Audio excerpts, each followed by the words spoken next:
बिहार ही नहीं, देश भर के लोगों के आस्था का प्रमुख केंद्र रहा सिमरिया पर्यटन के क्षेत्र में नया पहचान बनेगा। इसके लिए बिहार सरकार ने 114 करोड़ की योजना से इसका विकास करने की योजना बनाई है, जिसे कैबिनेट से मंजूरी भी मिल चुकी है।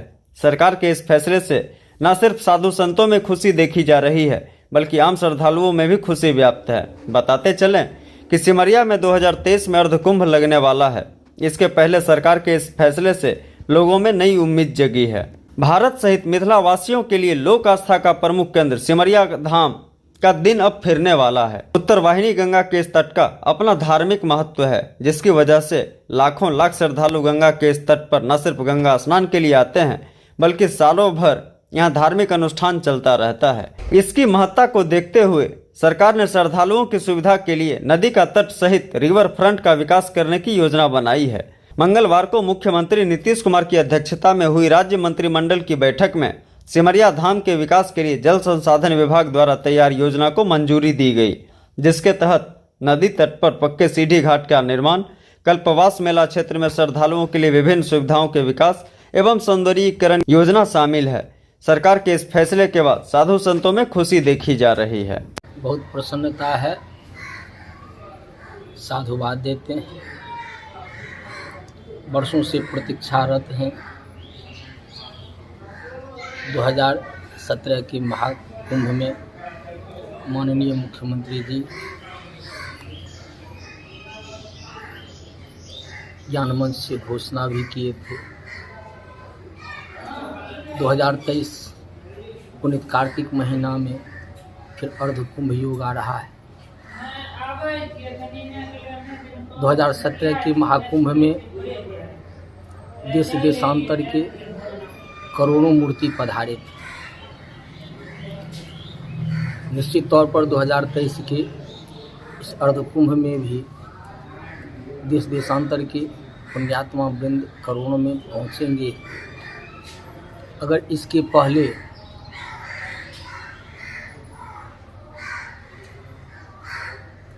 यह सरजमीन पर उतर जाता है तो इससे बढ़कर के सौभाग्य क्या होगा। बताते चलें कि सिमरिया के धार्मिक इतिहास के साथ साथ यह राष्ट्र कवि रामधारी सिंह दिनकर की जन्मस्थली भी रही है। इतना ही नहीं, धार्मिक मान्यताओं के हिसाब से यहाँ कुंभ और अर्धकुंभ का सफल आयोजन भी हो चुका है, जिसके बाद से इस जगह की महत्ता और भी बढ़ गई। बाद में केंद्र और राज्य सरकार ने इस स्थान के विकास के लिए कई योजनाएं बनाई। लोगों की माने तो अगर सरकार अर्धकुंभ से पहले इन योजनाओं को पूरा कर देती है तो लाखों लाख श्रद्धालुओं के लिए बेहतर साबित होगा। कारण यह ऐसा विशिष्ट स्थली है, आदि कुंभ स्थली, जो केवल बिहार के लिए ही अपना विशिष्ट स्थान नहीं रखता। यह मिथिला, उस पार मगध, इधर अंग, तीनों का यह त्रिवेणी संगम, साथ ही साथ गंगा का संगम स्थली भारत का यह अद्वितीय स्थली है। तीसरी बात, वैदिक युग से ही इसकी गरिमा चली आ रही है। राजा विदेह के समय में देश देशांतर के पुण्यात्मा वृंद पुनीत कार्तिक के महीना में पधार करके और सब प्रकार से लाभान्वित होते थे। यहाँ जागृत श्मशान भी है, इसलिए गर्व है कि 2023 के पहले जो घोषणा हुई है सरजमीन पर उतर जाता है, यह अपने आप में एक इतिहास रखेगा और आने वाले समय में बिहार की जनता सब प्रकार से जय घोष करती रहेगी। बताते चलें कि पिछले वर्ष मुख्यमंत्री नीतीश कुमार ने सिमरिया धाम में लगे कल्पवास मेले का भ्रमण किया था और इस दौरान साधु संतों से फीडबैक भी प्राप्त किया था। इस क्षेत्र के विकास के लिए जल संसाधन विभाग द्वारा तैयार योजना की समीक्षा कर विस्तृत योजना बनाने का निर्देश दिया था। सिमरिया धाम के विकास की योजना को कैबिनेट से मंजूरी मिलने पर मुख्यमंत्री के प्रति लोगों ने अपना आभार प्रकट किया है। हम लोग सिमरिया पुरातन काल से मिथिलांचल का ये आस्था स्थल रहा है। और यदि सरकार इस जगह को सर्वांगीण विकास के लिए योजना देती है तो यह तो पूरे भारतवर्ष और नेपाल की भूमि के करोड़ों लोगों का एक दिल में खुशी होगी और बेगूसराय की इस योजना से रोजगार का भी जो है बेरोजगारी भी समाप्त होगी। और सबसे बड़ा बात है कि ये जो हृदय हृदय में बसा हुआ ये कण कण में मिथिलांचल के लोगों के कण कण में व्याप्त है इस भूमि के पवित्रता के बारे में, आस्था के बारे में, चाहे वो हिंदू हो मुस्लिम हो, हर जगह के लोगों का यहाँ पर आस्था जुड़ा हुआ है। और यदि इसका विकास होता है तो सरकार को धन्यवाद ज्ञापित करेंगे कि सरकार इस स्थल को विकास करे और हम लोग भी इसको बहुत अच्छे रूप में देख रहे हैं और सारे लोगों में खुशी है और पब्लिक इसी रूप में देख रही है। धार्मिक आस्था का प्रमुख केंद्र रहा सिमरिया हर साल कार्तिक मास में कल्पवास मेले की परंपरा सदियों से चली आ रही है, जिसकी वजह से वर्ष 2008 में सिमरिया कल्पवास मेले को राजकीय मेला का दर्जा प्राप्त हुआ था, जिसके बाद वर्ष 2011 में यहां अर्धकुंभ और 2017 में महाकुंभ का आयोजन किया जा चुका है, जिसमें देश भर के लाखों लाख श्रद्धालुओं ने हिस्सा लिया था। जिसके बाद से ही इस स्थान को विकसित करने की मांग उठती रही है। साधु संतों के हिसाब से सिमरिया के पुल का नाम श्याम लीवन था, जहां समुद्र मंथन हुआ था, पर बाद के वर्षों में यह लुप्त प्राय हो गया। साधु संतों के हिसाब से इसका कई धार्मिक ग्रंथों में उल्लेख है। इसके अलावे भी इस स्थान का अपना कई धार्मिक महत्व है। बावजूद इसके यहाँ बुनियादी सुविधाओं का आज तक घोर अभाव है, जिससे लोगों को काफ़ी परेशानियों का सामना करना पड़ता है, जिसके कारण यहाँ पर्यटन की अपार संभावनाओं के बावजूद इसका विकास नहीं हो सका। अब सरकार के इस फैसले से लोगों में नई उम्मीद जगी है। जहाँ तक कैबिनेट में पास हो गया है कुंभ स्थली के रूप में, ये तो आज हुआ है, तो ये तो सदा से था ही। जैसे ऐतिहासिक धरोहर किसी भी कारण से गुप्त और लुप्त हो जाता है, ठीक उसी प्रकार से ये आदि कुंभ स्थली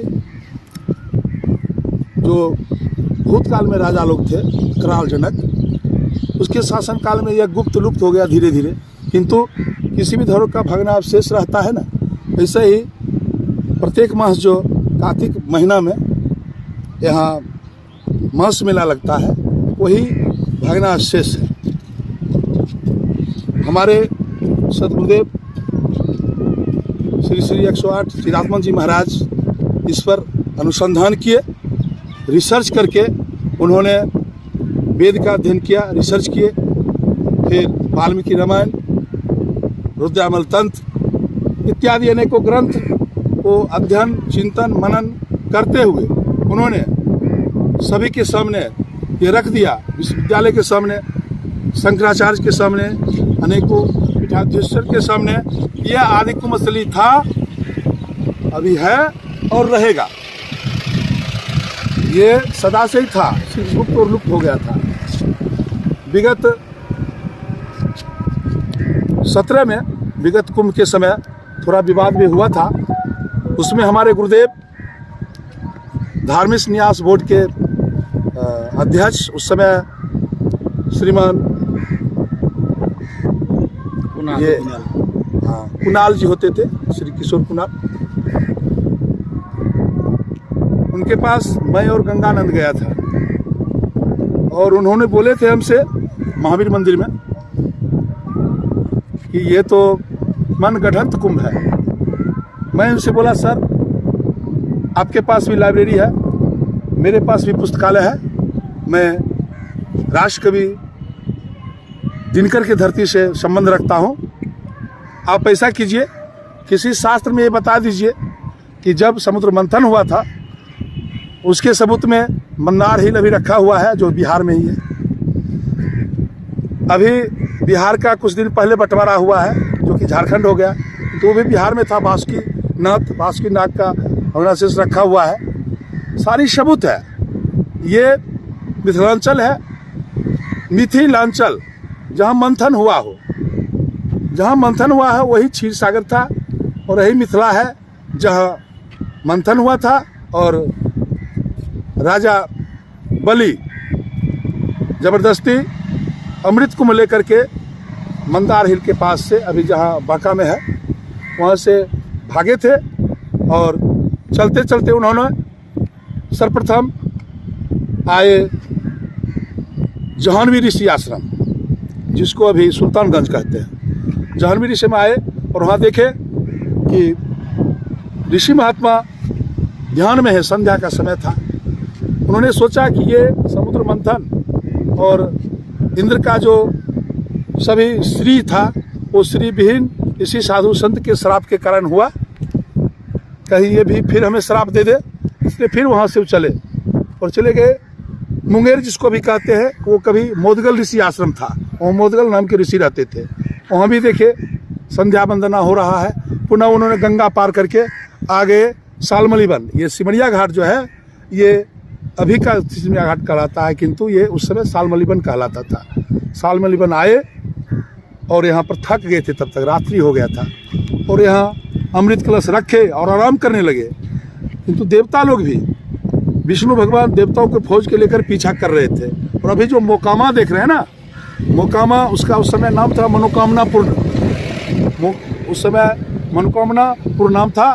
देवता लोग उसी किनारे से मनोकामनापुर में जाकर के बैठे थे। जंगल था, अभी जहाँ पर देखते हैं परशुराम बाबा का आश्रम है मोकामा में, वो जंगल से भरा हुआ था। वहाँ बैठे और विचार किए, अब तो ये लोग अमृत लेकर के चला गया है, पी लेगा, अमर हो जाएगा, फिर देवता को परास्त कर देगा।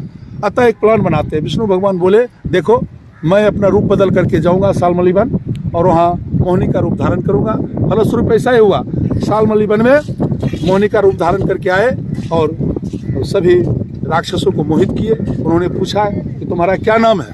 अचानक जंगल में देखिए 16 साल की त्रिपुर सुंदरी षोडशी, कि भाई तुम्हारा क्या नाम है। तो उन्होंने बुलाया, जो आप ये क्या कहते हैं, मत्स्य पुराण में देख सकते हैं। मत्स्य पुराण हमारे लाइब्रेरी में उसमें है कि पूछने के बाद उन्होंने बताया कि मेरा नाम सर्वमंगला है। हमारे गुरुदेव इतने बड़े अंतर्यामी हैं कि कुंभ का तो आयोजन इधर हुआ है 11 और 17 में, और फिर 23 में हो रहा है। जब संस्था का स्थापना किया उस समय संस्था का नाम सर्वमंगला रख दिया। हमारे गुरुदेव ये अंतर्यामी हैं, सभी बात को जानते हैं। तो वो आए, मोहिनी रूप धारण किए यहाँ और रिझा करके उनके हाथ से अमृत का कलश ले लिए और फिर रात भर यहाँ गीत नृत्य हुआ ढोल बाजा के साथ। और बाय प्लान था, उधर मनोकामनापुर से जो देवता लोग थे वो साधु संत के भेष बनाकर इस पर आए और आकर के राजा के पास, यानी राजा बलि के पास सब बैठ गए। उन्होंने पूछा कि भाई तुम लोग कौन हो। बोले हम साधु संत हैं, घूमते टहलते हैं, मांगते हैं, खाते हैं। तो मोहिनी तो विष्णु रूपी मोहिनी सभी राक्षसों का मन को मोह लिया था। वे बोले देखिए आप तो राजा है, आप राजा बलि है, सारा धरती ही आपका है और आपके द्वार पर आया हुआ है, तो कुछ देना चाहिए सुबह सुबह। तो बोले क्या दे। हाँ तो कुछ नहीं, हम रास्ते में बोला फिर भी रात भर में हम लोग नृत्य गान किए हैं, ये अमृत है, इसी में थोड़ा थोड़ा बांट करके यदि दे दे आपका इच्छा। तो इतना मोहित कर ले, बोला ठीक है, बस यही प्लान हुआ। एक पंक्ति में राक्षस बैठा और एक पंक्ति में देवता बैठा। बस विष्णु रूपी मोहिनी अपना कमाल दिखाने लगे, देवताओं के पंक्ति में अमृत बांटने लगे और राक्षसों के पंक्ति में सुरा बांटने लगे। और ड्यूटी भी लगा दिए थे भगवान विष्णु चंद्रमा को और सूरज को ड्यूटी लगा दिए थे, देखो राक्षस में अभी होता कहीं गड़बड़ न करे। किंतु राक्षस में भी एक विद्वान था जिसका नाम था राहु। वह देख लिया, समझ गया, सोचा कि अरे ये सब अमृत तो देवता लोग को ही पिला देगी, ये मोहिनी जो है बहुत मायावी है, ये माया से रूप बदल लेती है।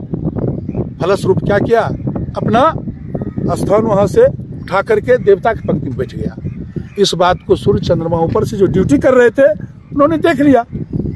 देखने के बाद जैसे ही मोहिनी तो स्पीड में बांट रहे थे अमृत को, जैसे ही उस समय डब्बू कहिए, ढक्कन कहिए, जो कहिए, चम्मच कहिए, उससे जैसे ही एक चम्मच दिए, ऊपर से सूर्य और चंद्रमा एक बार हल्ला किया, अरे अरे क्या कर रहे हैं आप, वो तो राक्षस है, राहु है। तो फिर उसी समय होता है देवासुर संग्राम। प्रथम देवासुर संग्राम यही सालमलीबन में हुआ और विष्णु भगवान अपना असली रूप में आ गए, चक्र सुदर्शनधारी, और राहु का मुंह, सिर को बिहत कर दिए, काट दिए। वही राहु दो भाग में बटा, जो केतु और राहु कहलाया। उस सर, समय था। सर कुंभ यहाँ लग रहा है, मान्य यहाँ का कैबिनेट में पास हो, किस तरह से खुशी है? बहुत खुशी है, जिसके लिए हम लोग मेहनत किए थे, हमारे गुरुदेव रिसर्च किए और उसको अब सरकार भी मान्यता दे रही थी, तो अति खुशी की बात है। और मैं बिहार सरकार, भारत सरकार से अनुरोध करता हूँ कि जो व्यवस्था पूर्व में किए थे उस व्यवस्था से इस बार काम चलने वाला नहीं है। इसलिए हमारे गुरुदेव लिखित रूप में जो जो डिमांड किए हैं, चाहे पीपा पुल हो, पूरा शमशान घाट से लेकर के राम घाट से आगे तक श्री का निर्माण हो, और सारी जो वही सब कैबिनेट में पास हुई है। इसके लिए राशि भी आवंटित हो गई है, तो फिर धरातल पर हम लोग देखेंगे तब न समझेंगे। उसको जल्दी होना चाहिए, फेल होते रहता है, इसको ये काम जल्दी होना चाहिए, जल्दी होना चाहिए। कार्तिक में कुंभ लगेगा, उससे पहले ये सब होना चाहिए, तब जाकर होगा, नहीं तो पास फेल तो होते रहता है कैबिनेट में। क्या नाम हुआ सर? मेरा नाम है रोज कानंद वत्स।